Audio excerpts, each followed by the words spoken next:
તો આગળ વાત આણંદ જિલ્લાની અંદર જ્યારે 4 વર્ષની બાળકી ઉપર અત્યાચાર થયું હતું તે દરમિયાન તેનો આરોપી હવે કસ્ટડીની અંદર મૃત્યુ પામ્યો છે। આપને જણાવી દઈએ કે જ્યારે આણંદ જિલ્લાના વાસદમાં 4 વર્ષની બાળકીના અપહરણ બાદ હત્યાના કેસમાં આરોપીનું પોલીસ કસ્ટડી દરમિયાન ગોળી વાગતા મોત થયું છે। સમગ્ર ઘટનાએ જિલ્લામાં ભારે ચકચાર મચાવી છે। માહિતી મુજબ 4 વર્ષની બાળકીનું વાસદ રેલવે સ્ટેશન પરથી અજાણ્યા શખ્સે અપહરણ કર્યું હતું।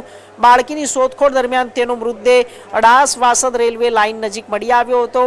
પોલીસે સીસીટીવી અને સહિત ટેકનિકલ અન્ય પુરાવાના આધારે એક ચેક કરતા શખ્સ બાળકીને લઈ જતો જોવા મળ્યો। તપાસ દરમિયાન આરોપીની ઓળખ સુરેશ વિઠ્ઠલ પરમાર તરીકે થઈ હતી અને પોલીસે આરોપીને ઝડપી પાડ્યા બાદ વાસદા લેવા માટે રવાના થઈ હતી। તે દરમિયાન કંથારિયા આસોદરા વચ્ચે આરોપીએ નશાની હાલતમાં ઉલટીની ફરિયાદ કરતા વાહન રોડ સાઇડ પર ઊભું રાખવામાં આવ્યું અને તે દરમિયાન આરોપી સુરેશ પરમાર અચાનક ચપ્પુથી હુમલો કરી પોલીસ જવાન રાજવીર સિંહ અને મહિપાલસિંહને ઈજા પહોંચાડી હતી। પોલીસના જણાવ્યા મુજબ પીએસઆઈ રાણાએ આરોપીને ચેતવણી આપી કાબૂમાં લેવાનો પ્રયાસ કર્યો હતો અને આરોપી ન માનતા આત્મરક્ષામાં પોલીસે ગોળીબાર કરવો પડ્યો હતો।